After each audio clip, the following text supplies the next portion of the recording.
नमस्कार दोस्तों, JB study point के यूट्यूब चैनल में आपका बहुत बहुत हार्दिक स्वागत और अभिनंदन करता हूं। तो फ्रेंड्स, आज हम एक बहुत महत्वपूर्ण टॉपिक पर बात करने वाले हैं, ठीक है। और इस टॉपिक से आपके 4 से 5 सवाल अवश्य ही आपके एग्ज़ाम में आएंगे। तो friends, NTA, UGC net history, IAS history, PCS history और जो भी एग्ज़ाम होते हैं जिनमें हिस्ट्री आती है, उनके लिए हमारा ये थ्योरी क्लास 118 है, ठीक है, जिसका नाम है भारत के वायसराय।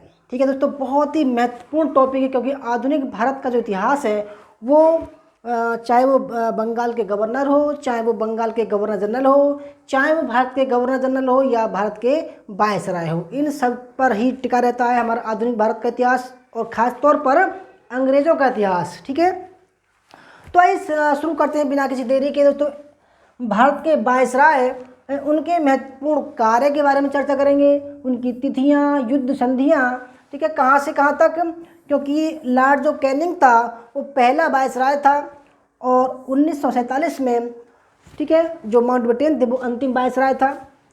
ईस्वी तक हम चर्चा करने वाले हैं। ठीक है, तो अब की बार नेट JRF पार। दोस्तों, ये भी साथ में नेट JRF आपके हाथ में, बिल्कुल मैं प्रूफ तौर पर कह सकता हूं। दोस्तों, जो भी बच्चे ज्वाइन करेंगे हमारे कोर्स वो ज़रूर 100% हमारा यानी कि नेट JRF करेंगे। तो दोस्तों, अगर आपने हमारा चैनल अभी तक सब्सक्राइब नहीं किया है तो प्लीज़ सब्सक्राइब कर लीजिएगा और उसके पास में जो बेल आइकन है उसको प्रेस कर लीजिएगा, जिससे कि आने वाले नई वीडियो का नोटिफिकेशन पहले मिल सके। वीडियो को लाइक और शेयर ज़रूर कीजिएगा। अगर देखो आपको हमारा क्रैश कोर्स, ठीक है, अभी हमने केवल 10 रुपये का क्रैश कोर्स किया है 29 नवंबर तक के लिए। यार, इतना डाटा मिलेगा आपको कि अभी आपने देखा भी नहीं होगा। 10 रुपये केवल उसलिए है दोस्तों कि GST जाएगी कंपनी की, तो हमारा कुछ नहीं है, बिल्कुल फ्री ऑफ कॉस्ट कर दिया हमने। तो ये हमारा ऐप है JB स्टडी पॉइंट का और ये हमारा टेलीग्राम चैनल है दोस्तों, ज्वाइन कर सकते हैं आप, ठीक है, जिस पे बहुत सारे एकदम सटीक हिस्टोग्राफी के भी कितने सारे सवाल आपको दे रखे हैं हमने। तो ये हमारा फुल कोर्स है, 6 मंथ का 3000 रुपये का है, ठीक है, और 1 साल का 4000 रुपये का है, 12 मंथ का और 24 मंथ का 5000 रुपये का कोर्स है। 100% नेट JRF होगा। हमारा नंबर है 8218345167 8755475312 पर दोस्तों संपर्क कर सकते हो आप कोर्स ज्वाइन करने के लिए। तो दोस्तों, शुरू करते हैं आज की क्लास को, ठीक है। तो देखो, हमने जो 117 क्लास जो ख़त्म की थी वो लॉर्ड कैनिंग पर ख़त्म की थी, क्योंकि लॉर्ड कैनिंग भारत के अंतिम गवर्नर जनरल थे और वो ही उन्हीं के ही काल में जो है 1857 की क्रांति होती है और उनको फिर गवर्नर जनरल के पद से हटा दिया जाता है और उनको ही प्रथम वायसराय बनाया जाता है। तो शुरू करते हैं। कुछ महत्वपूर्ण जो टॉपिक हैं जो आपके एग्ज़ाम में आएंगे वो आपके सामने प्रस्तुत हैं। लॉर्ड कैनिंग तो अंतिम भारत का गवर्नर जनरल था ये, ठीक है। 1856 से 1862 ये भारत का गवर्नर जनरल बनता है और भारत का पहला जो है वायसराय बनता है। तो यह भारत का अंतिम गवर्नर जनरल था। वह याद रखिएगा 1858 के एक्ट द्वारा यह प्रथम वायसराय बनता है, भारत का प्रथम वायसराय बनता है। सामान्य सेवा भर्ती अधिनियम, देखो कितनी बार एग्जाम में आ चुका है। सामान्य सेवा भर्ती अधिनियम, इसको बोलते हैं जनरल सर्विस एनलिस्टमेंट एक्ट। ये ज़्यादातर इंग्लिश में आता है। 1856 में पारित किया गया इसके काल में। और इसके काल में हिंदू विधवा पुनर्विवाह, ठीक है, अधिनियम जो 15 था 1856 में पारित हुआ, ठीक है। ईश्वर चंद्र विद्यासागर के प्रयासों से ये पारित हुआ, ठीक है, और लॉर्ड कैनिंग के काल में ये पारित हुआ था।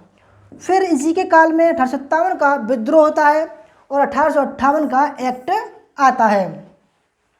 इसी के काल में यही पॉइंट चल रहे हैं। 57 के विद्रोह में विद्रोही सैनिकों के साथ उदार व्यवहार करने के कारण क्लीमेंस, ठीक है, दयाशील की संज्ञा कैनिंग को दी गई। इसके बाद में इलाहाबाद में, ये भी इम्पोर्टेंट है, कई बार जब आ चुका है, इलाहाबाद में महारानी विक्टोरिया को भारत की साम्राज्ञी घोषित किया गया। ठीक है, याद रखिएगा, इलाहाबाद में, क्योंकि इलाहाबाद दोस्तों उस समय भारत की आर्थिक राजधानी थी। ठीक है, कार्यवाहक राजधानी थी। और बम्बई, कलकत्ता, मद्रास में जो है विश्वविद्यालयों की स्थापना की गई 1857-58 में। ठीक है, ये भी इम्पोर्टेंट है, ये कई बार एग्जाम आ चुका है। 1861 का भारतीय परिषद अधिनियम लागू हुआ, ये भी इम्पोर्टेंट है। उसके बाद विभागीय प्रणाली भी, ठीक है, जिसको बोलते हैं पोर्टफोलियो सिस्टम, की शुरुआत भी 1857 में की गई, या कह सकते हैं इसी के काल में की गई। भारतीय उच्च न्यायालय अधिनियम, ठीक है, भारतीय उच्च न्यायालय अधिनियम, इसको बोल सकते हैं इंडियन हाई कोर्ट एक्ट 1861 के द्वारा कलकत्ता, बम्बई तथा मद्रास में उच्च न्यायालयों की स्थापना की गई। ये भी इम्पोर्टेंट है, वेरी वेरी मोस्ट इम्पोर्टेंट दोस्तों। हर मैं कह रहा हूँ 100% 4 से 5 सवाल आपके नेट के एग्जाम में आएंगे। भारतीय दंड संहिता, Indian penal code IPC 1858, Macaulay का कानून संग्रही कुछ परिवर्तनों के साथ IPC, ठीक है, के रूप में अस्तित्व में आया। सिविल दंड प्रक्रिया संहिता भी इसी के काल में बनाई गई थी। भारतीय दंड संहिता 1860 में लागू की गई। ठीक है, देखो बनाई और लागू करना अलग बात है। तो दोस्तों ये भी इम्पोर्टेंट है, कई बार जब में आता है कि भाई इसका केवल काल पूछता है कि भारतीय दंड संहिता किस काल में बनाई गई और किस काल में लागू की गई। तो 1860 में लागू की गई। इसका प्रारूप 1833 के एक्ट के तहत मैकाले की अध्यक्षता में गठित पहला विधि आयोग था, उसके आधार पर बनी थी। उसके बाद में कुशल अंग्रेज अर्थशास्त्री जॉन विल्सन, ये इम्पोर्टेंट है, जॉन विल्सन ने आर्थिक सुधार प्रारंभ किए। विल्सन 1859 में भारत आया और उसने 3 कर लगाने की सिफारिश की थी। पहला कर आय कर, इनकम टैक्स, कितना महत्वपूर्ण है, 500 रुपये से अधिक की आय पर कोई भी व्यक्ति अगर 500 रुपये की आय एक साल में इकट्ठी करता है तो उस पर इनकम टैक्स लगेगा। भारत में पहली बार आयकर लागू किया गया, कब किया गया दोस्तों, 1859 में। सेकंड जो कर लगाया इसने, व्यापार पर लाइसेंस कर। तीसरा कर घरेलू तंबाकू पर चुंगी, ठीक है, जो भी तंबाकू की खेती करेंगे उन पर जो है चुंगी लगाई जाएगी, या कह सकते हैं भाई जो भी बाहर से तंबाकू आएगा उस पर चुंगी कर लगेगा। कंपनी और ब्रिटिश राज्य की सेना को एक साथ मिला दिया गया। ठीक है, कंपनी की जो सेना थी और ब्रिटिश राज्य की जो सेना थी उनको जो एक साथ मिला दिया गया। 1859 में बंगाल किराया अधिनियम, ये भी इम्पोर्टेंट है, हाउस टैक्स, ठीक है, क्या कह सकते हैं, बंगाल रेंट एक्ट पारित किया गया। ये आगरा, ठीक है, बिहार व मध्य प्रांत पर लागू हुआ सबसे पहले। 1860 का नील विद्रोह भी हुआ। ठीक है, नील विद्रोह कब हुआ, 1859-60 में हुआ।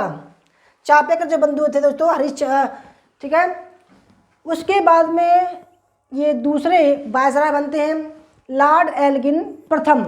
ठीक है, 1862 से 63 बनते हैं। तो थोड़ी सी स्पीड में चल रहा हूँ क्योंकि मुझे लगता है काफ़ी कंटेंट बड़ा है।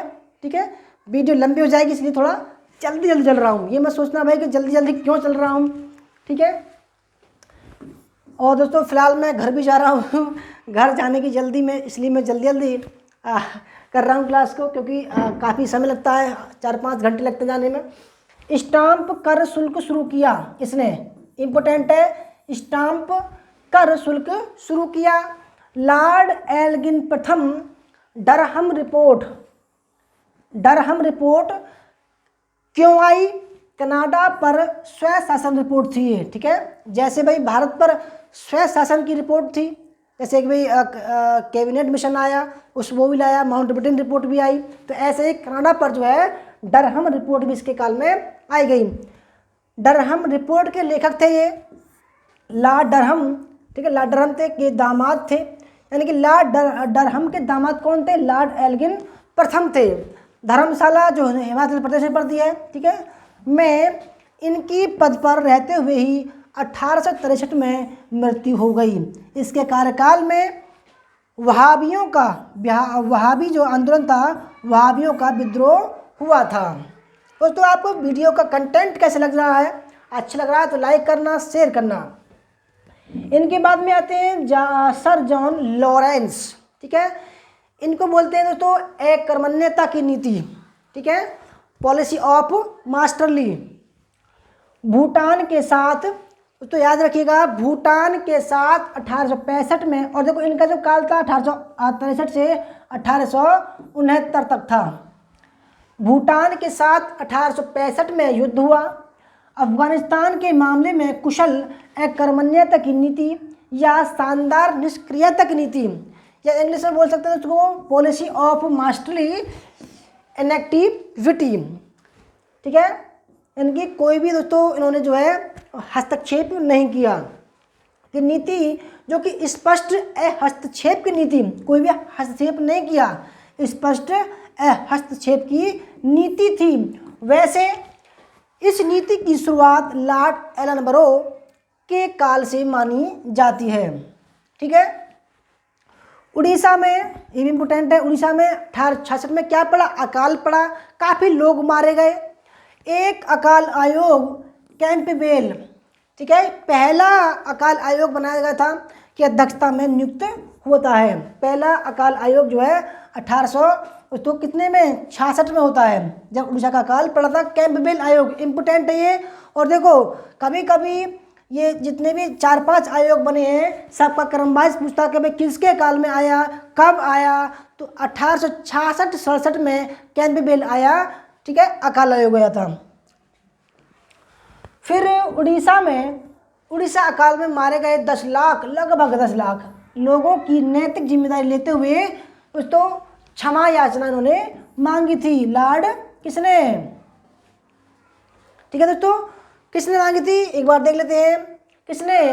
जॉन लॉरेंस ने। ठीक है, जॉन लॉरेंस ने क्षमा मांगी थी, इसलिए मैंने दिखाया दोस्तों, आपको एक याद रहे। ठीक है, 1868-69 में राजपूताना व बुंदेलखंड में भयानक अकाल पड़ा। बड़ी मात्रा में रेलवे व नहरों का निर्माण किया गया लॉरेंस के काल में। ठीक है, 1868 में पंजाब काश्तकारी अधिनियम, या इसको बोलते हैं दोस्तों ज़्यादातर ये इंग्लिश में आता है पंजाब टेनेंसी एक्ट। इम्पोर्टेंट है, वेरी वेरी इम्पोर्टेंट है। ठीक है, 1868 में पंजाब टेनेंसी एक्ट व अवध टेनेंसी एक्ट पारित हुआ। उसके बाद में बिना जूते उतारे अमृतसर स्वर्ण मंदिर में प्रवेश किया। देखो आप ही जाओगे अमृतसर स्वर्ण मंदिर में तो आपको जूते उतारने पड़ेंगे, परंतु उसने नहीं उतारा। ये भी दोस्तों गलत बात है इसकी, इस फिरंगी की। ठीक है, ये जो फिरंगी था जॉन लॉरेंस, ये गलत बात थी दोस्तों, है ना।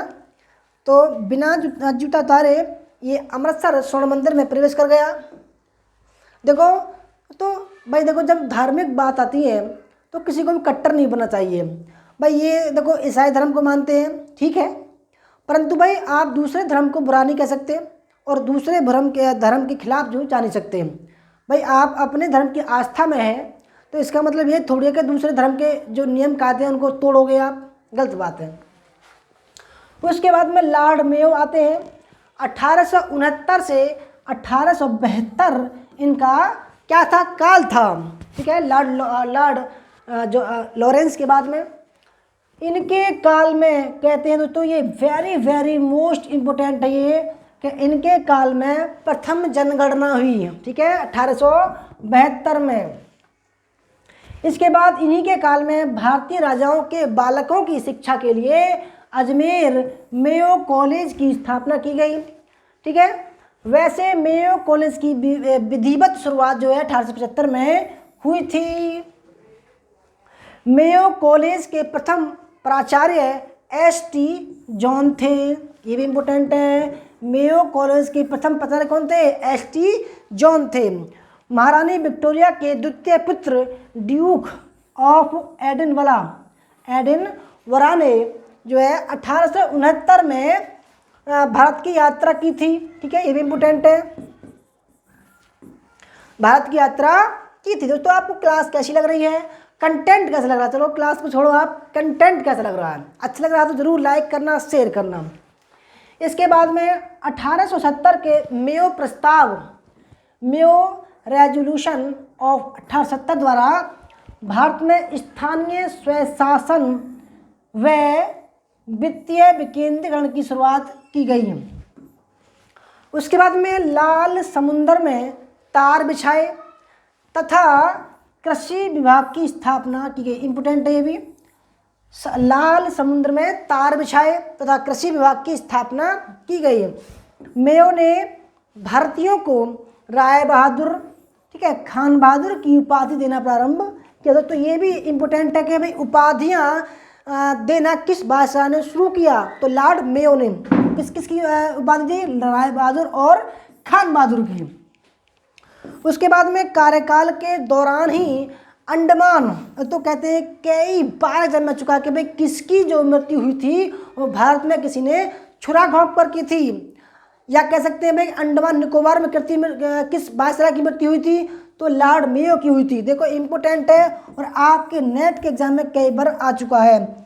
इसी के कार्यकाल के दौरान ही अंडमान निकोबार में 1872 में एक धर्मांध अफगान, भाई देखो ये भी कट्टर मुसलमान था, ठीक है, जिसने उसकी जो है पठान द्वारा छुरा घोंप कर हत्या कर दी गई।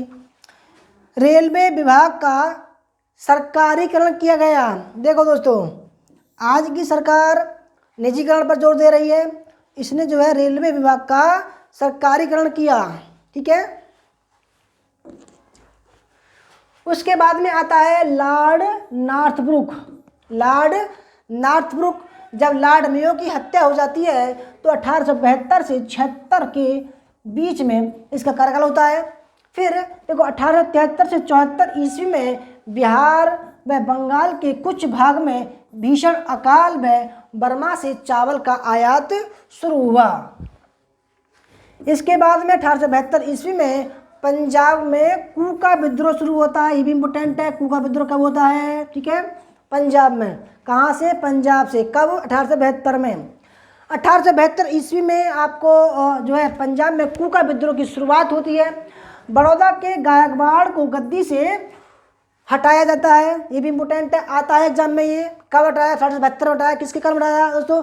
ये है लॉर्ड नॉर्थब्रुक के काल में। और देखो याद रखना वायसराय का क्रम भी पूछता है आयोग।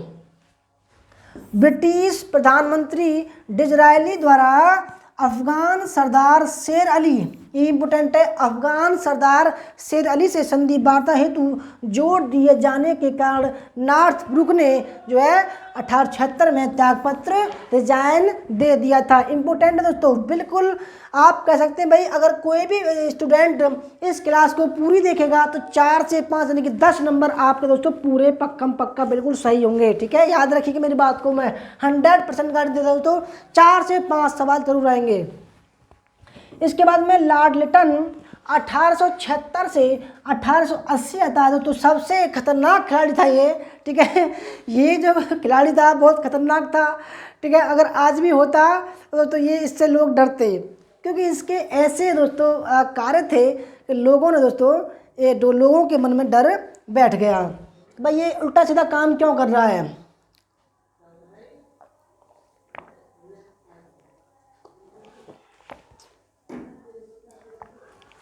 अच्छा, बात करते हैं दोस्तों लॉर्ड लिटन के बारे में हम। ठीक है, लॉर्ड लिटन के बारे में महत्वपूर्ण बातों का जो चर्चा करते हैं। लिटन एक प्रतिक्रियावादी वायसराय था।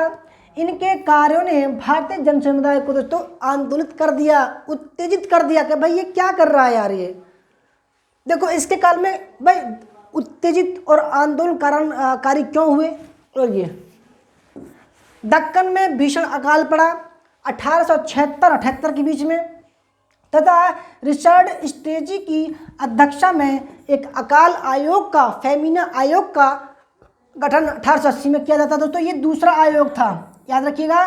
पहला कैंपबेल था, दूसरा जो है कौन था? स्टेजी आयोग था। इंपोर्टेंट है, बता रहा हूँ दोस्तों। ठीक है, ये भी 1877 में दिल्ली में जो है भव्य दरबार का आयोजन किया गया। ठीक है, ये पहला दिल्ली दरबार था, याद रखिएगा। दिल्ली दरबार 3 हुए 1877 में, ठीक है। दूसरा 1903 में, 1 या 2 3 में, ठीक है, मैं बताऊंगा आएगा। फिर तीसरा जो है 1911 में हुआ, ठीक है। 1877 में दिल्ली में भव्य दरबार का आयोजन किया गया, जिसमें राज उपाधि अधिनियम, ठीक है, रॉयल टाइटल एक्ट 1876 के तहत 1 जनवरी 1877 को ब्रिटेन की महारानी विक्टोरिया को कैसर ए हिंद, इंपोर्टेंट है ये, कैसर ए हिंद की उपाधि दी गई। यह महत्वपूर्ण है कि विक्टोरिया को यह उपाधि देने की घोषणा ब्रिटिश संसद ने 1876 के एक्ट में ही कर दी थी, किंतु यह उपाधि जनवरी 1877 को प्रदान की गई। इसी समय भारत में भीषण अकाल पड़ा हुआ था और दिल्ली दरबार में दोस्तों इतना अथाह पैसा बर्बाद किया गया था। और देखो तभी तो लोगों ने कहा कि भाई इतना अकाल पड़ रहा है और सरकार अकाल पीड़ितों के लिए कुछ भी नहीं कर रही है, और दिल्ली दरबार पर विक्टोरिया के लिए इतना अथाह पैसा पानी की तरह बहाया जा रहा है, इसका कोई जवाब नहीं। तो कहते हैं कि भाई पैसा वहाँ पर खर्च करना चाहिए जहाँ पर ज़रूरत हो।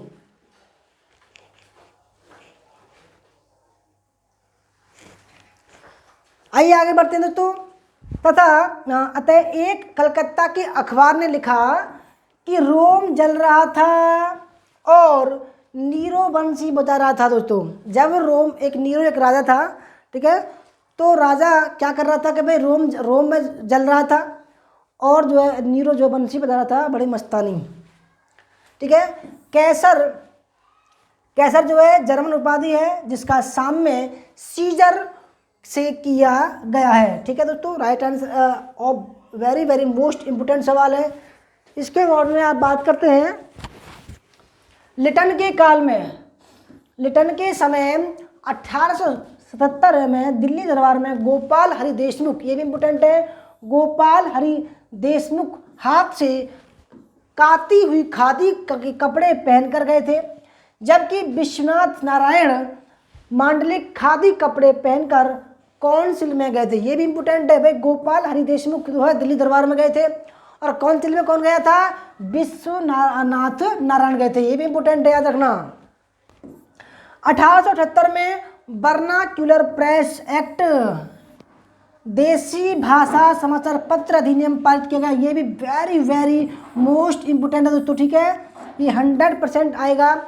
उसके बाद में 1878 में इंडियन आर्म्स एक्ट, यानी कि कोई भी भारतीय शस्त्र नहीं रखेगा, जिसके 11वें अधिनियम के तहत किसी भारतीय के लिए बिना लाइसेंस के शस्त्र रखना, उनका व्यापार करना दंडनीय अपराध बन गया। तो देखो लाइसेंस इतना महंगा कर दिया कि कोई भी भारतीय नहीं कर सकता था।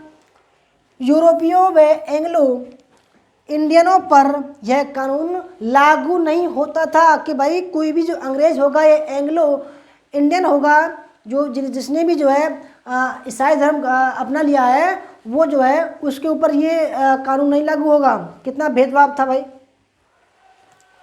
देखो अंग्रेजों ने दोस्तों कुछ चीज़ तो अच्छी की जिसको हम आज भी फॉलो कर रहे हैं, और कुछ चीज़ दोस्तों कहते हैं साम्राज्यवादी विस्तार के कारण अहंकारी हो गए थे वो। तो 1878 में सिविल सेवा परीक्षाओं आईएएस में प्रवेश की अधिकतम आयु 21 वर्ष से घटाकर 19 वर्ष कर दी गई। इम्पोर्टेंट है 1878 में। द्वितीय आंग्ल अफगान युद्ध 1878 से 1880 व अफगानिस्तान के इस मामले में कुशल एकर्मण्यता की नीति त्याग कर, ठीक है, अग्रगामी नीति, देखो जो लॉरेंस की नीति थी उसको उसने पलट दिया। अग्रगामी नीति फॉरवर्ड पॉलिसी का पालन किया गया, इसने लॉरेंस की नीति को पलट दिया।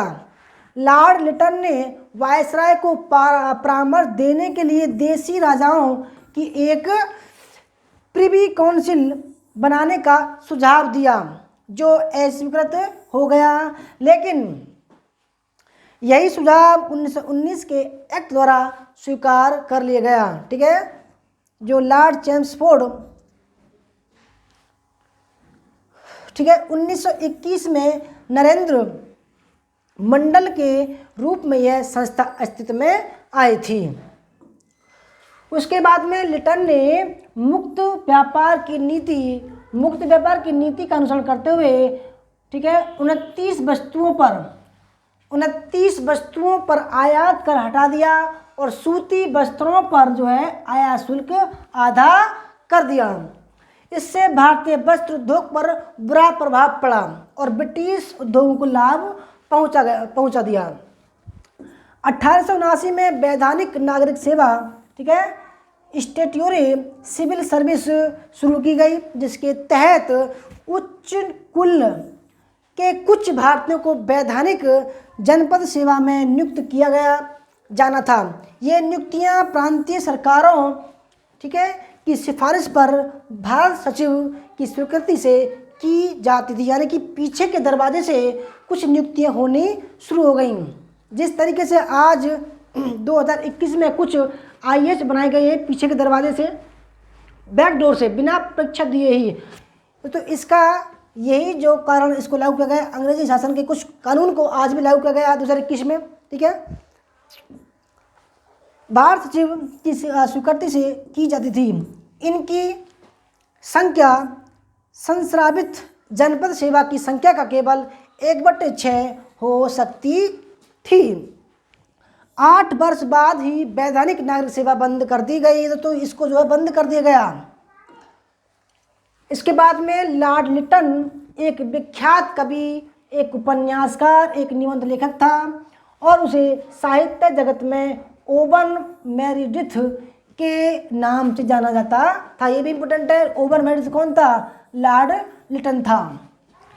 1880 में इंग्लैंड में कंजर्वेटिव पार्टी की पराजय के साथ लिटन ने त्यागपत्र दे दिया। तो मैं थोड़ा जल्दी कर रहा हूँ, ठीक है, परंतु कंटेंट अच्छा है, इस बात को आप ध्यान से समझना।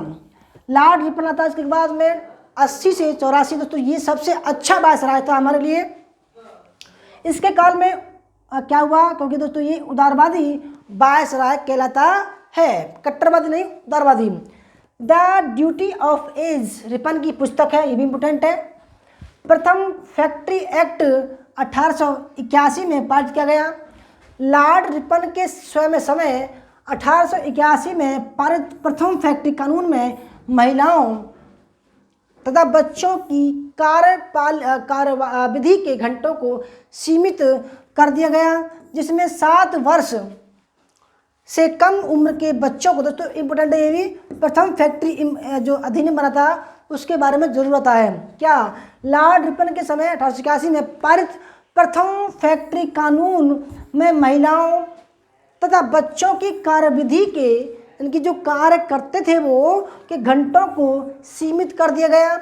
इसमें 7 वर्ष से कम उम्र के बच्चों को फैक्ट्री में काम करने पर रोक लगा दी गई एवं 7 से 12 वर्ष के बच्चों की कार्यविधि प्रतिदिन 9 घंटे तथा महीने में 4 दिन की छुट्टी का प्रावधान किया गया।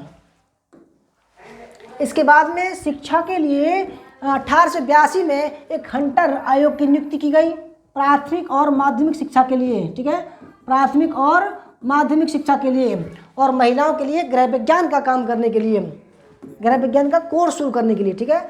1881 में भारत की पहली नियमित जनगणना, इम्पोर्टेंट है, देखो उसने कार्यवाहक जनगणना शुरू की थी लॉर्ड मेयो ने 1872 में। इसने 1881 में भारत की पहली नियमित, यानी कि उस साल से रेगुलर जो है जनगणना होती है। जैसे कि आप समझो 2011 की जनगणना अब 2021 का होगा, ठीक है। तो पहले नियमित जनगणना की शुरुआत कश्मीर व नेपाल को छोड़कर की गई। इसके बाद हर 10 वर्ष के अंतराल पर भारत में जनगणना हुई। ध्यातव्य है कि इसके पहले 1872 में एक अनियमित, ठीक है, जनगणना हो चुकी थी।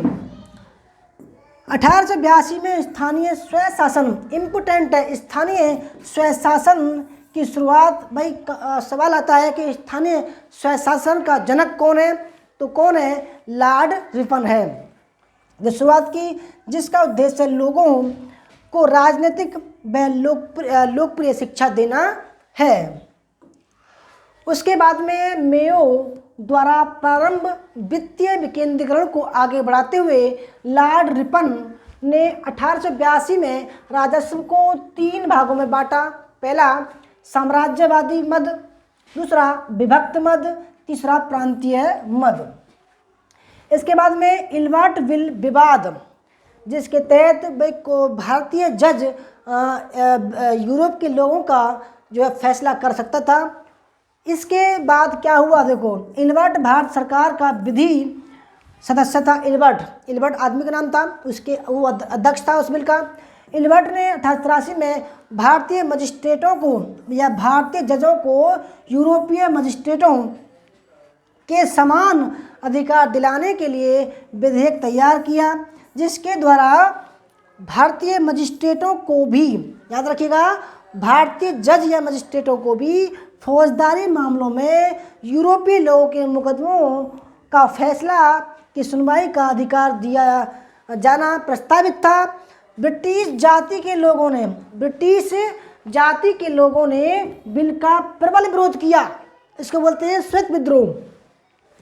इस विरोध को सफ़ेद विद्रोह कहा जाता है, क्योंकि भाई उन्होंने कहा कि भाई ये जो लोग हैं, काले लोग हैं, ये हमारा फैसला कैसे कर सकते हैं, हम तो भाई गोरे लोग हैं, हम तो समाजवादी लोग हैं, हम तो बड़े महान लोग हैं, ठीक है, हमने दुनिया पर राज किया है, और ये छोटे लोग, ये काले लोग हमारा फैसला कैसे कर सकते हैं।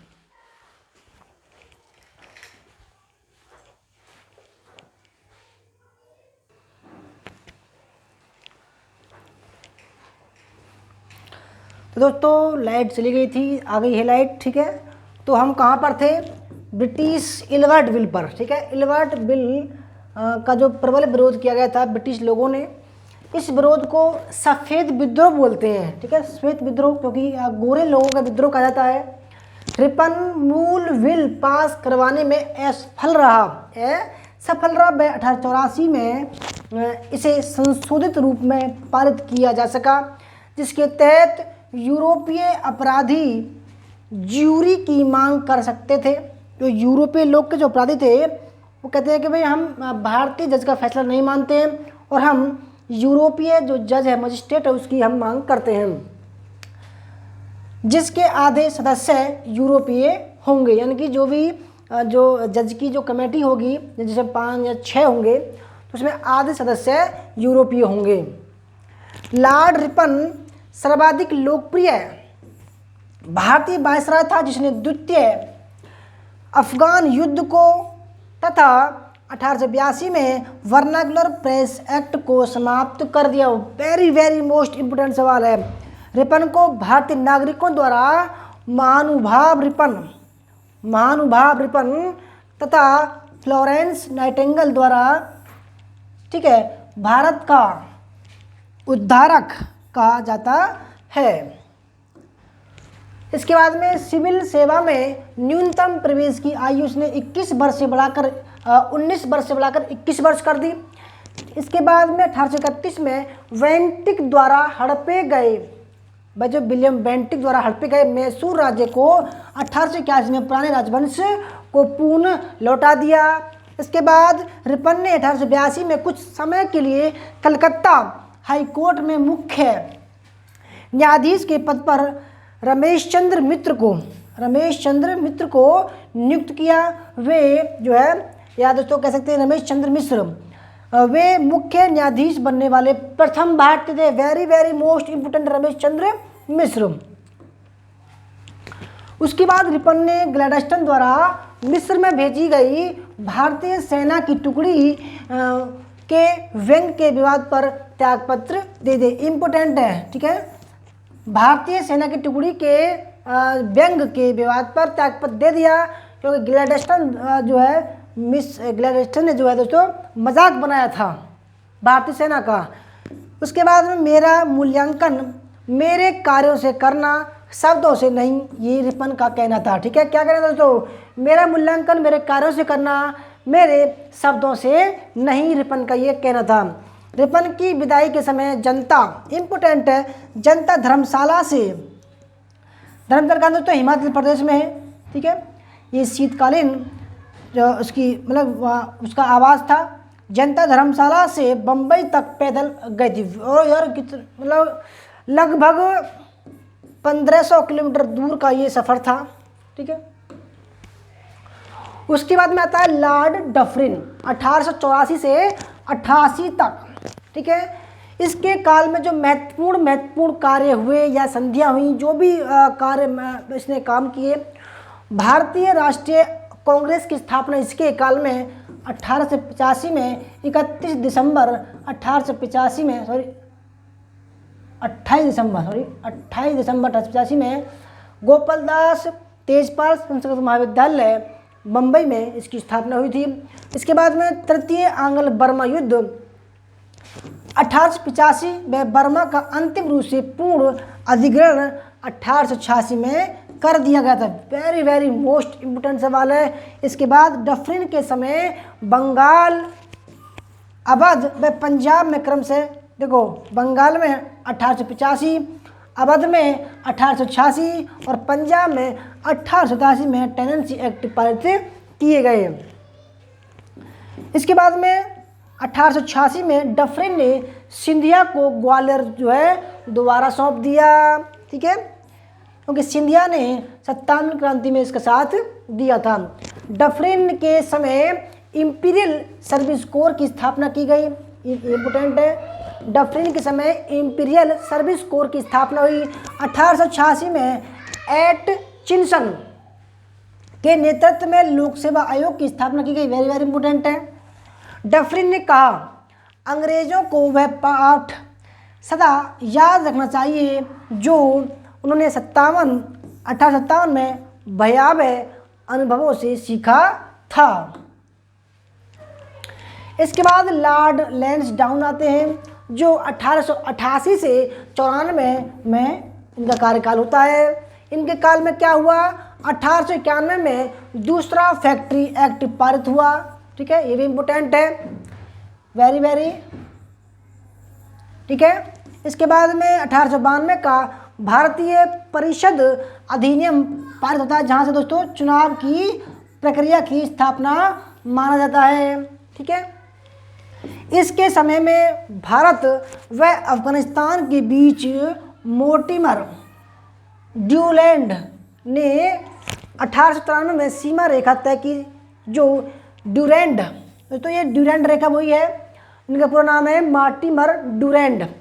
जो ड्यूरैंड रेखा है भारत और अफगानिस्तान के बीच में, इसी प्रकार भारत और पाकिस्तान के बीच में भी है। ठीक है, और भारत और चीन के बीच में मैकमोहन रेखा है। ठीक है, और कही जाती है। 1891 में मणिपुर विद्रोह हो गया। ठीक है, मणिपुर विद्रोह हो गया। भारतीय रियासतों की सेनाओं को संगठित किया गया व उन्हें साम्राज्य सेवा सेना इंपीरियल सर्विस आर्मी का नाम दिया गया।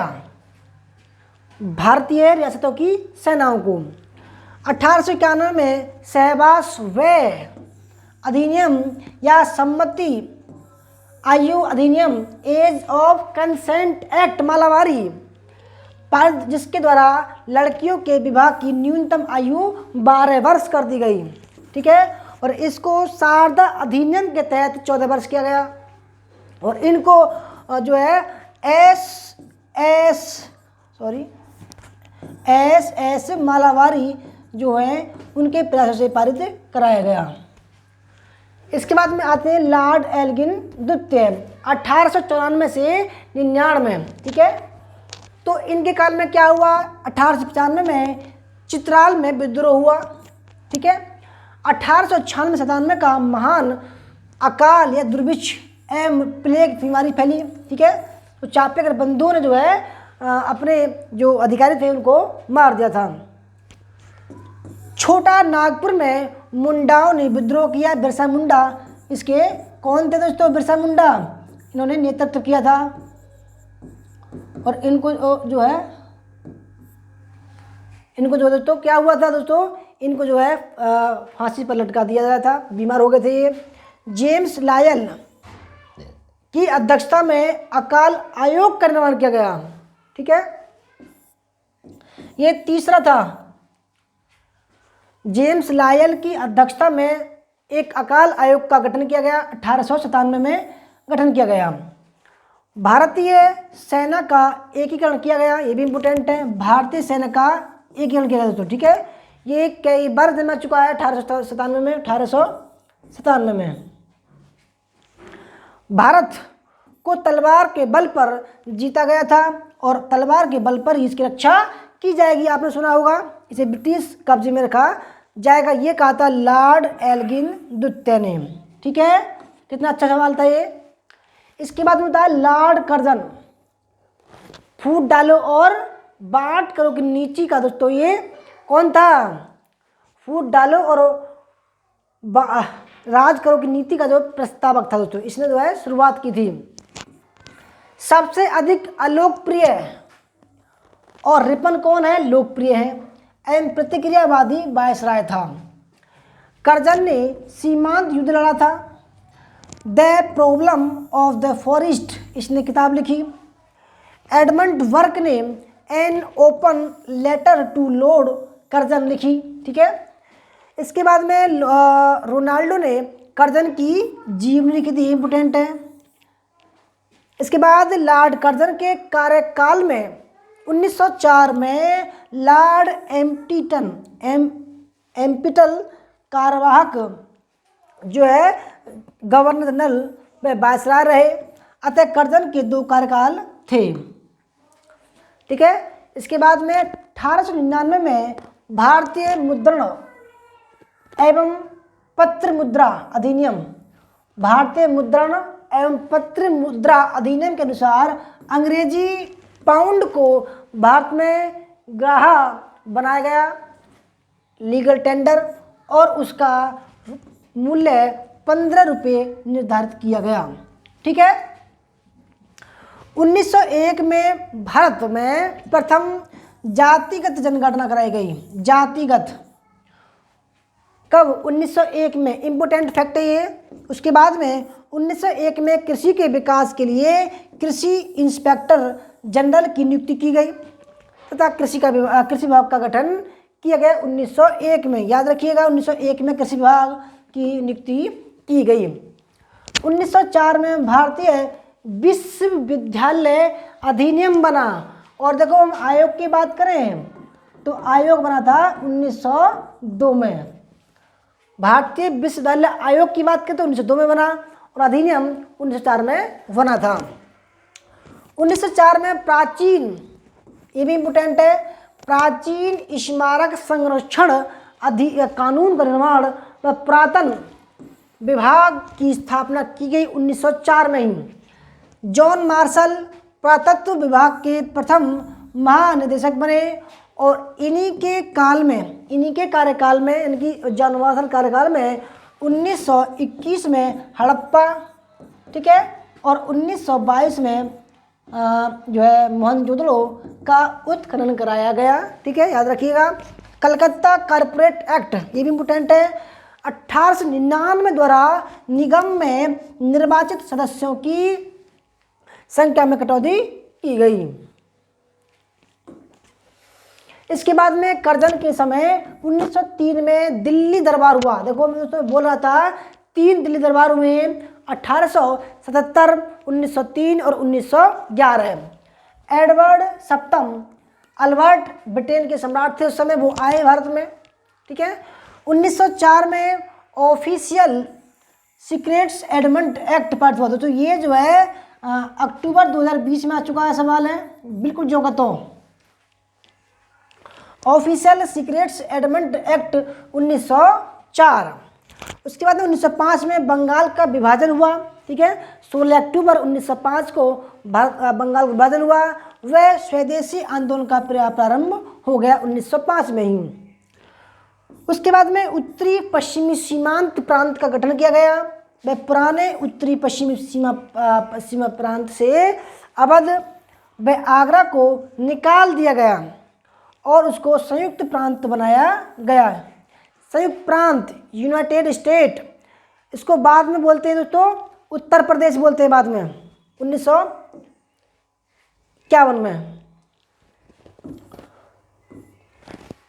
1904 में कर्नल यंग हसबैंड के नेतृत्व में एक मिशन ल्हासा तिब्बत गया व ल्हासा की संधि 1904 में की गई। ये भी इम्पोर्टेंट है, आ चुका एग्जाम में।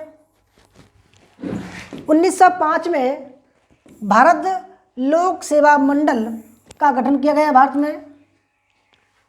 1905 में पूषा, दिल्ली में है ये पूषा, तत्कालीन बंगाल व वर्तमान बिहार में कृषि अनुसंधान केंद्र की स्थापना की गई। पूषा दिल्ली में है, याद रखिएगा। 1905 में 1934 के भूकंप में यह नष्ट हो गया।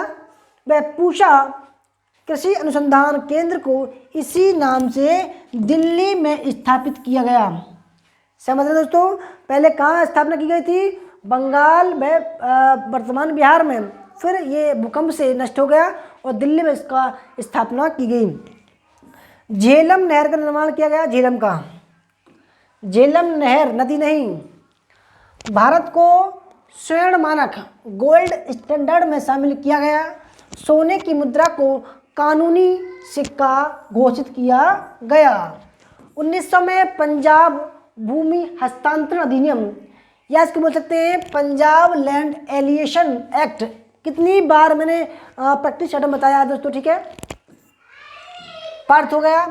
किचनर जांच के तहत प्रत्येक सैनिक बटालियन को एक कड़े परीक्षण से गुजरना आवश्यक था। किचनर जांच के बाद कर्जन ने वाणिज्य व उद्योग विभाग की स्थापना की, ठीक है। सबसे अधिक रेलवे लाइनें जो है कर्जन के काल में बनी एवं रेलवे का जो सर्वाधिक विकास इसके काल में हुआ था। कर्जन का कार्यकाल शिष्टमंडलों एवं आयोगों का कार्यकाल कहा जाता है। तो कर्जन के कार्यकाल में गठित जो आयोग थे, ठीक है, कुछ आयोग थे, जैसे कि अकाल आयोग 1900 में बना और इसके जो अध्यक्ष थे वो सर एंटोनी मैकडोनल्ड थे, इसलिए इसको मैकडोनल्ड आयोग बोलते हैं या चौथा आयोग बोलते हैं। सिंचाई आयोग 1901 में, ठीक है, और सर कॉलिन स्कॉट मानक्रिफ, ये भी कई बार एग्जाम में आ चुका है, इसको बोल सकते हैं मानक्रिफ स्कॉच, ठीक है, मानक्रिफ आयोग बोलते हैं इसको, कमीशन। तीसरा था रेलवे सुरक्षा सुधार आयोग 1901 में, और थॉमस रॉबर्टसन, याद रखिएगा, थॉमस रॉबर्टसन इसके अध्यक्ष थे, ठीक है। अगर बात करें यूनिवर्सिटी एक्ट की तो दोस्तों उसके आयोग के जो अध्यक्ष थे वो कौन थे? थॉमस रैले थे। पुलिस आयोग, ठीक है, एंड्रू फ्रेजर 1902 में, इस आयोग के अध्यक्ष कौन थे? सर एंड्रू फ्रेजर थे। पांचवा जो आयोग बना विश्वविद्यालय आयोग 1902 में बना, ठीक है, जैसे मैंने बताया अभी आपको, तो थॉमस रैले इसके अध्यक्ष थे और इनकी सिफारिशों के अकॉर्डिंग जो है 1904 में विश्वविद्यालय आयोग को कमीशन का दर्जा दे दिया गया। एक्ट का लॉर्ड कर्जन के समय भारत में सहकारिता की शुरुआत हुई। 1904 में सहकारी ऋण समिति अधिनियम पारित हुआ। ये भी इम्पोर्टेंट है, सहकारी जो समिति होती है जिसके द्वारा नगरों व गाँव में सहकारी समितियों की स्थापना की गई। 1901 में इंपीरियल कैडेट कोर की स्थापना राजाओं तथा प्रतिष्ठित परिवारों के युवकों को अच्छे ढंग से सैनिक प्रशिक्षण, सैनिक ट्रेनिंग देने के लिए की गई थी, इंडियन इंपीरियल कैडेट कोर। उसके बाद में कर्जन ने कहा था पूरम एक ऐसा विश्वविद्यालय है जहाँ विद्यार्थियों को कभी डिग्री नहीं मिलती। फिर उसने कहा था भाई मैं वायसराय के बाद कलकत्ता का महापौर बनना चाहूँगा। कर्जन कहता है इस बात को। फूट डालो और राज करो की नीति इसने अपनाई थी, ठीक है। 1904 में कर्जन ने कांग्रेस अध्यक्ष के नेतृत्व में एक कांग्रेसी प्रतिनिधि मंडल से मिलने से इनकार कर दिया था कि भाई कांग्रेस के प्रतिनिधिमंडल इनसे मिलना चाह रहे थे, इसने मना कर दिया। कर्जन किचनर विवाद, ठीक है, इंपोर्टेंट है। 1902 में किचनर को भारत में सेनापति के पद पर नियुक्त किया गया था। किचनर ने एक प्रस्ताव रखा कि गवर्नर जनरल की कार्यकारिणी से सैनिक सदस्य का पद समाप्त कर दिया जाए। किचनर ने कहा था ये बात। और सेना संबंधी कार्यों का जो है उत्तरदायित्व केवल सेनापति को ही सौंप दिया जाए। फिर कर्जन ने किचनर के प्रस्ताव का विरोध किया, किंतु जब ब्रिटिश सरकार ने किचनर का पक्ष लिया या समर्थन किया तो कर्जन ने इसे अपना अपमान माना और कर्जन ने 1905 में त्यागपत्र दे दिया। ठीक है। उसके बाद में सैनिक अधिकारियों के प्रशिक्षण के लिए क्वेटा वर्तमान पाकिस्तान में एक कॉलेज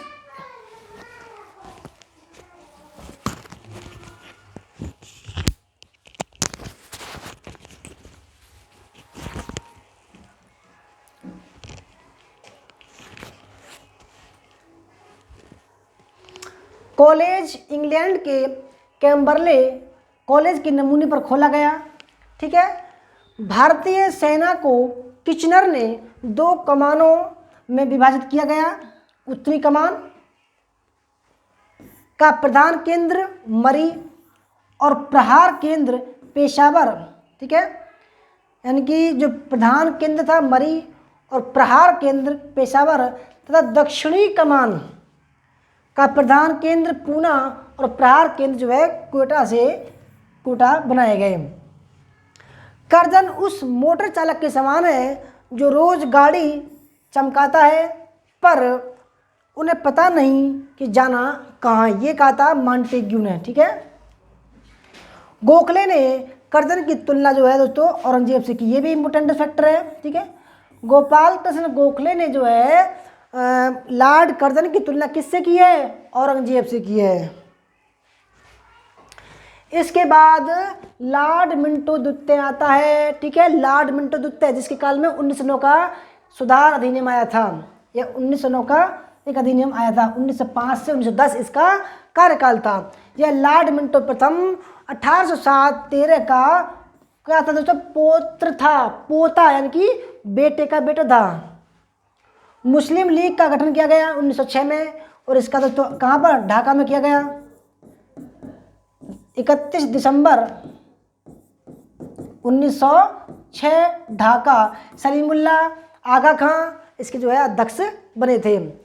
1907 में आंग्ल रूस समझौता हुआ। अंग्रेजों और रूस के बीच में समझौता हुआ क्योंकि रूस उस समय महाशक्ति था। ठीक है।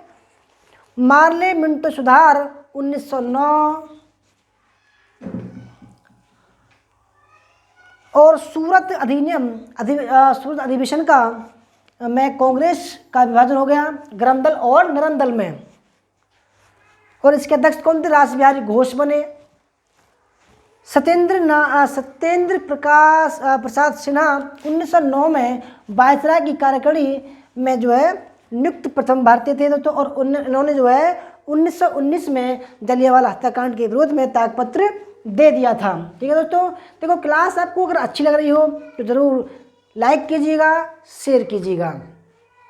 ठीक है। क्लास थोड़ी लंबी है परंतु कंटेंट बहुत शानदार है। 1910 में ब्रिटिश सम्राट एडवर्ड सप्तम की मृत्यु में जॉर्ज पंचम सम्राट बनते हैं। ठीक है। और देखो और जॉर्ज पंचम के ही कारण दोस्तों मुंबई का इंडिया गेट बनाया जाता है, याद में। ठीक है। जब वो भारत आते हैं राजनीतिक सुधारों के विषय में सलाह देने के लिए लॉर्ड मिंटो ने अगस्त 1906 में सर एटी अरुंडेल की अध्यक्षता में अपनी कार्यकारिणी के 4 सदस्यों की समिति गठित की जिसने अक्टूबर 1906 में रिपोर्ट दी थी। मिंटो द्वितीय राजनीति से अधिक घुड़सवारी में रुचि रखता था। ये भी इम्पोर्टेंट है। अब इसके बाद में लॉर्ड हार्डिंग द्वितीय आता है। ठीक है। और इनका कार्यकाल 1910 से 1916 होता है। यह लॉर्ड हार्डिंग प्रथम 1844 से 48 का पौत्र था। ठीक है। 12 दिसंबर 1911 को ब्रिटिश सम्राट जॉर्ज पंचम भारत आते हैं। ठीक है। भारत आने वाला वह एकमात्र ब्रिटिश सम्राट था। ठीक है, इम्पोर्टेंट है ये वाला। जॉर्ज पंचम द्वारा दिल्ली में बंगाल विभाजन को रद्द करने की घोषणा की गई, जॉर्ज पंचम के द्वारा 1911 में, ठीक है। तथा भारत की राजधानी को कलकत्ता से दिल्ली स्थानांतरण करने की घोषणा भी की गई 1911 में, परंतु इसको 1912 में जो है स्थानांतरित किया गया।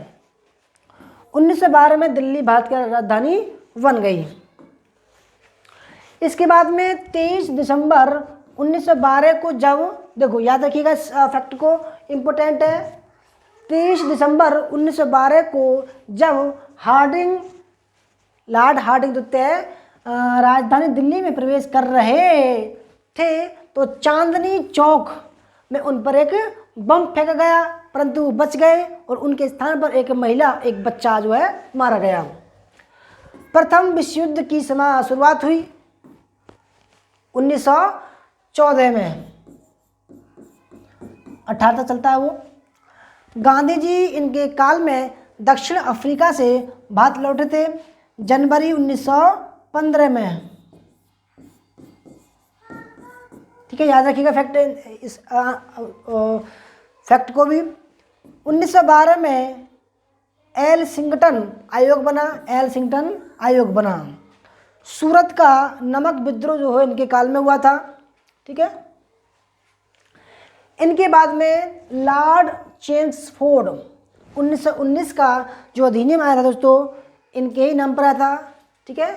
होम रूल लीग की स्थापना 1916 में, लखनऊ समझौता 1916 में, ठीक है, लखनऊ पैक्ट 1916 में, R.C. मजूमदार उसके अध्यक्ष बने। 1918 में भारतीयों को सेना में सम्राट का कमीशन मिलने की अनुमति दी गई, ठीक है। सर सत्येंद्र प्रसाद सिन्हा बिहार के पहले भारतीय गवर्नर बने। मॉन्टेग्यू चेम्सफोर्ड सुधार 1919, ठीक है, मॉन्टेग्यू अलग थे और चेम्सफोर्ड अलग थे। चेम्सफोर्ड वायसराय था और मॉन्टेग्यू समय भारत के सचिव थे। तीसरा आंग्ल अफगान युद्ध 1919 में हुआ, व 1921 में एक संधि द्वारा अफगानिस्तान को विदेशी मामलों से पूर्ण रूप से स्वतंत्र कर दिया गया। 1920 में गांधी जी द्वारा असहयोग, अगस्त 1920 में गांधी जी द्वारा क्या किया गया दोस्तों, असहयोग आंदोलन की शुरुआत की गई और खिलाफत भी साथ साथ चलता रहा। लॉर्ड रीडिंग 1921 से 1926 इसका कार्यकाल था। इसके काल के जो महत्वपूर्ण फैक्ट हैं, जैसे कि प्रिंस ऑफ वेल्स का 1 नवंबर 1921 को भारत आगमन हुआ। प्रिंस ऑफ वेल्स का बहुत महत्वपूर्ण सवाल है ये। मोपला विद्रोह केरल का 1921 में हुआ, ये भी इम्पोर्टेंट है, ठीक है, 1921 में। 1921 में भारतीय कम्युनिस्ट पार्टी की ताशकंद में मानवेंद्र नाथ राय ने जो है स्थापना की, ये भी इम्पोर्टेंट है। ताशकंद में, ताशकंद एक देश का नाम दोस्तों, ठीक है, कजाकिस्तान में है। 1922 में ताशकंद एक देश है, ठीक है। 1922 में चौरी चौरा 6 फरवरी 1922 में गोरखपुर के चौरा चौरी हत्याकांड के बाद जिनमें 21 पुलिस वालों को, ठीक है, पुलिस वालों को जो है एक थाने में जिंदा जला दिया था, जो असहयोग आंदोलन के जो सदस्य थे। असहयोग आंदोलन को वापस ले लिया गया था गांधी जी के द्वारा। इनके बाद में 1926 में स्वामी श्रद्धानंद की दिल्ली में अब्दुल रशीद नामक पुलिस द्वारा हत्या कर दी गई। अब्दुल रशीद नामक मुस्लिम द्वारा जो है हत्या कर दी गई। लॉर्ड रीडिंग यहूदी थे और वे इंग्लैंड के मुख्य न्यायाधीश भी रहे थे। Lord reading. मुंडी मेन कमेटी ये भी आ चुका है एग्जाम में। रिफॉर्म इंक्वायरी कमेटी की रिपोर्ट प्रकाशित हुई जो प्रांतों में द्वैध शासन से संबंधित थी। 1923 में नमक कर कानून पारित हुआ, 1923 में। इसके बाद में लॉर्ड इरविन जो आते हैं 1926 से 1931 इसका कार्यकाल था। इनके काल की महत्वपूर्ण बातों को देखते हैं। 1927 में अंग्रेज सरकार व देशी रियासतों के संबंधों की जांच के लिए बटलर कमेटी की नियुक्ति की गई। बटलर कमेटी की 1927 में। इसे भारतीय रियासत समिति भी कहा जाता है। इम्पोर्टेंट है ये वाली, ठीक है, इम्पोर्टेंट। बटलर समिति या बटलर कमीशन, इसे इंडियन स्टेट्स कमीशन के आमुख कथन सर्वोपरि, सत्ता सर्वोच्च है, पैरामाउंसी इस जो है दोस्तों इज सर्वोपरि, ठीक है। ये इंपोर्टेंट है, कई बार एग्जाम में चुका है दोस्तों, ठीक है। डायरेक्ट सवाल आता है, इससे डायरेक्ट सवाल आता है। 31 अक्टूबर 1929 को इरविन ने दीपावली घोषणा पत्र जारी किया। इंपोर्टेंट है ये भी। 31 अक्टूबर, ठीक है, 31 अक्टूबर 1929 को इरविन ने दीपावली घोषणा पत्र जारी किया। इंपोर्टेंट है भी, जिसका संबंध किससे था? भारत को डोमिनियन स्टेट के रूप में मान्यता देना। डोमिनियन स्टेट या कह सकते हैं तो अधिराज्य स्टेट। 1929 में ही शारदा अधिनियम आया, जिसके तहत जो है दोस्तों बच्चों की जो आयु थी, जो लड़कियों की आयु थी, उसको 12 वर्ष से बढ़ाकर 14 वर्ष करने की सिफारिश की गई थी, ठीक है। बाल विवाह अधिनियम के तहत ये कानून आया था। 1929 में इरविन को ले जा रही बग्गी पर बम फेंका गया, परंतु ये बच गया। 1929 में ही जतिन दास की लाहौर में जो है 64 दिन की भूख हड़ताल के बाद मृत्यु हुई। तो वेरी वेरी इंपोर्टेंट सवाल है, पूरा देश रोया था उस समय, ठीक है। इंपोर्टेंट है कि भाई 64 दिन की भूख के बाद में कोई बंदा यार शहीद होता है तो मैं मरा हुआ नहीं मानूंगा, शहीद मानूंगा मैं, ठीक है। 64 दिन की भूख हड़ताल के बाद में मृत्यु हो गई। गांधी जी द्वारा 1930 में सविनय अवज्ञा आंदोलन की शुरुआत की गई दांडी मार्च के बाद में, ठीक है। देखो 12 मार्च 1930 को गांधी जी ने अहमदाबाद के साबरमती आश्रम से दांडी यात्रा शुरू की और 6 अप्रैल 1930 को दांडी में जो है नमक कानून तोड़कर जो है दोस्तों उन्होंने सविनय अवज्ञा आंदोलन की शुरुआत की। 1930 में लंदन में प्रथम गोलमेज सम्मेलन हुआ, ठीक है। गांधी इरविन समझौता 5 मार्च 1931 को होता है। इंपोर्टेंट है दोस्तों। कभी कभी देखो इन चीज़ों का जो है आयोग डेट पूछता है कि भाई पहला कौन सा जो है घटना घटी, दूसरे नंबर पर कौन सी आएगी घटना, तीसरे पर कौन सी आएगी, इस प्रकार से काफ़ी सारी घटनाएं पूछता है। साइमन कमीशन 1928 में भारत आया और 1927 में इसका जो है गठन हुआ था और 1928 में आया था। 1929 में भारतीय श्रम पर हिटले कमी आयोग की नियुक्ति की गई, जिसने जुलाई 1931 में जो है रिपोर्ट दी थी। ये भी इम्पोर्टेंट है किसके लिए? भारतीय श्रम पर और क्योंकि इसके जो तो इसके बिना जो है हड़ताल करना जो है बंद करवा दिया गया। इसके बाद में आता है लॉर्ड विलिंगटन। 1931 से 1936 इसका कार्यकाल था, ठीक है। विलिंगटन ने स्वयं को मुसोलिनी कहा है। मुसोलिनी जानते दोस्तों कौन था? इटली का जिसने एकीकरण किया, ठीक है। वो कहता है कि विलिंगटन ने स्वयं को मुसोलिनी कहा। द्वितीय गोलमेज सम्मेलन में गांधी जी कांग्रेस के एकमात्र प्रतिनिधि के रूप में शामिल हुए। 1931 में दूसरा गोलमेज सम्मेलन। और ये देखो ये राजपूताना जहाज से गए थे, राजपूताना। और अगर बात करें डॉक्टर अंबेडकर की दोस्तों, तो डॉक्टर अंबेडकर जो है दोस्तों, ठीक है, वो किससे गए थे? ये भी इंपॉर्टेंट फैक्ट बता रहा हूँ मैं आपको। SS कोंटोरोसे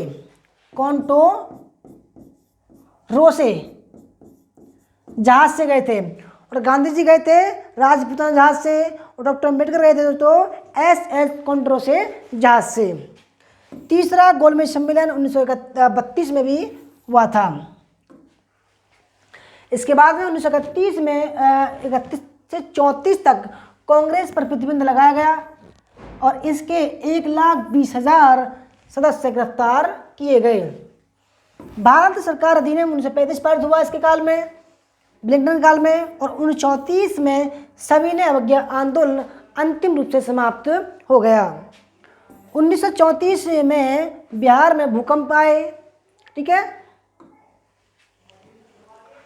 अब इसके बाद में लॉर्ड लिनलिथगो, ठीक है, इसका कार्यकाल 1936 से 44 ईस्वी तक था। लॉर्ड लिनलिथगो, इनके समय की महत्वपूर्ण बातों को जरा ध्यानपूर्वक समझते हैं।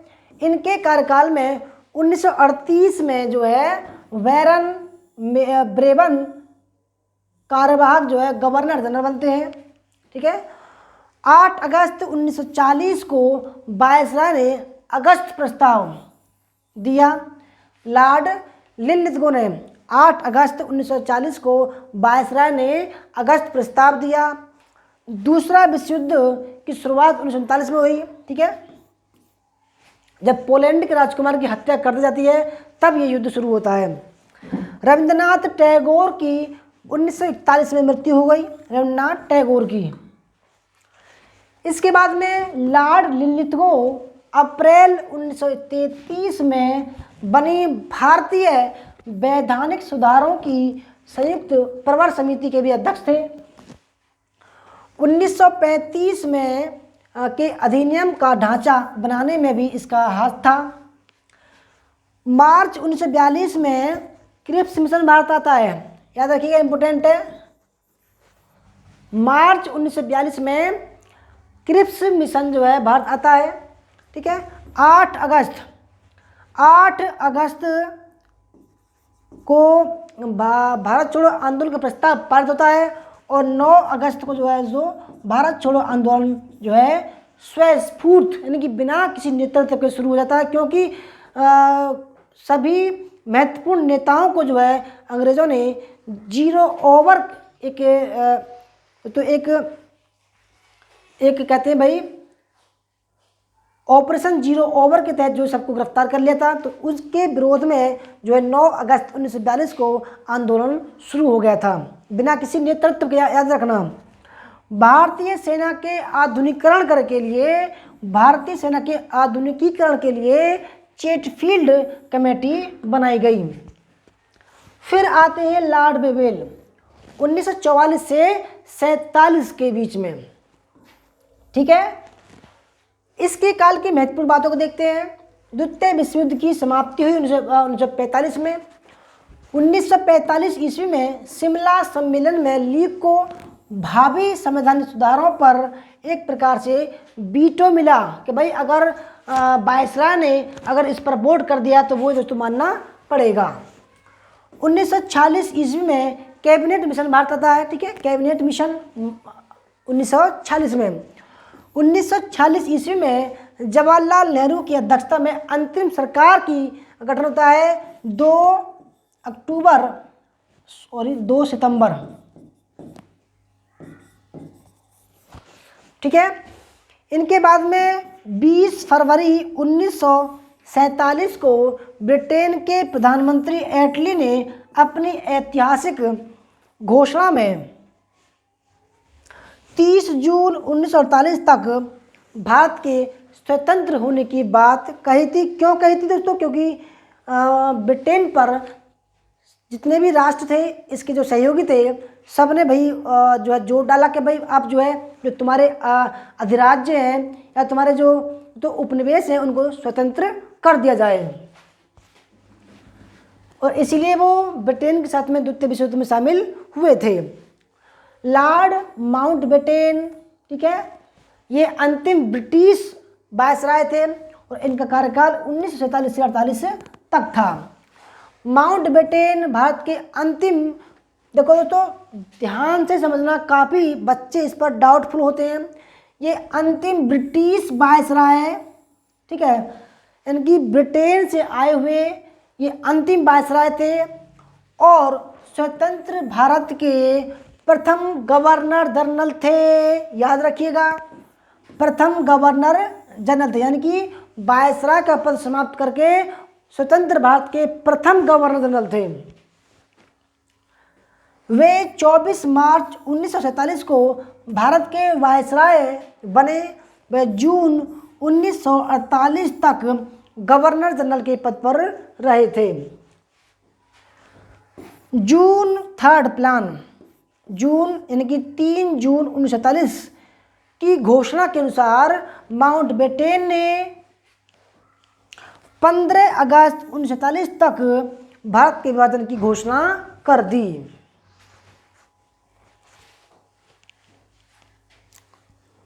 इसके बाद में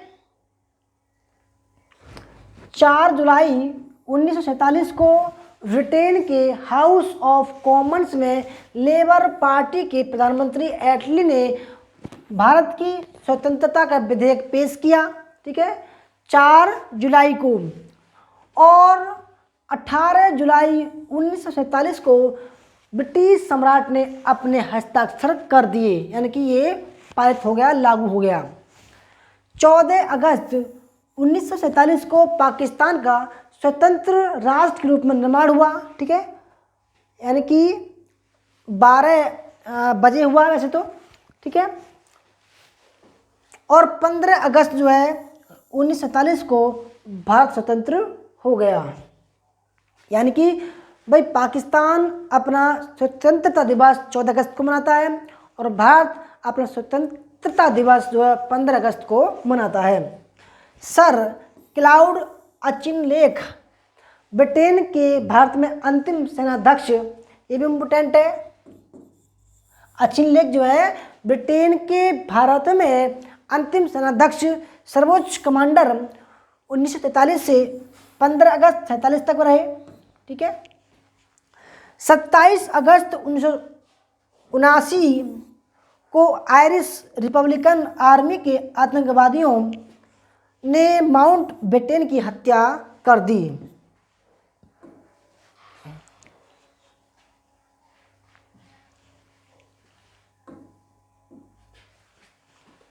अब बात करते हैं चक्रवर्ती राजगोपालाचारी जी की।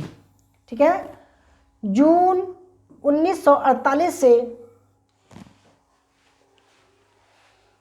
25 जनवरी 1950 तक इनका कार्यकाल था। राजगोपालाचारी स्वतंत्र भारत के प्रथम भारतीय गवर्नर जनरल थे। याद रखिएगा, ये भारतीय थे। अगर बात करें स्वतंत्र भारत के ये कौन से गवर्नर जनरल थे, तो सेकंड थे। प्रथम कौन थे? माउंटबेटन थे। ठीक है, और वे भारत के अंतिम गवर्नर जनरल भी थे। इसके बाद में गवर्नर जनरल का पद समाप्त कर दिया गया। हैदराबाद के निजाम के विरुद्ध पुलिस कार्रवाई 1948 में हुई, जिसके तहत भाई हैदराबाद को भारत में मिला लिया गया। 26 नवंबर 1949 को भारत का संविधान बनकर तैयार हुआ, जो 26 जनवरी 1950 को लागू हुआ। और इसी दिन डॉक्टर राजेंद्र प्रसाद भारतीय गणतंत्र के राष्ट्रपति मनोनीत हुए थे। दोस्तों, ये थी इतनी लंबी क्लास। ठीक है, परंतु कंटेंट अच्छा है, आप सभी जानते हैं इस बारे में। तो वीडियो कैसी लगी ईमानदारी से बताना भाई। अगर जिन्होंने भी वीडियो को पूरा देखा हो, ईमानदारी से बताना कैसी क्लास लगी। ठीक है, और वीडियो अच्छी लगी हो तो लाइक शेयर ज़रूर करना। और देखो, किसी को अगर हमारा नेट इतिहास प्लस पेपर 1 का कोर्स ज्वाइन करना है तो हमारा नंबर है 8218345167 और हमारा दूसरा नंबर है 8755475312 पर संपर्क कर सकते हैं। तो धन्यवाद क्लास करने के लिए। जय हिंद, जय भारत, वंदे मातरम।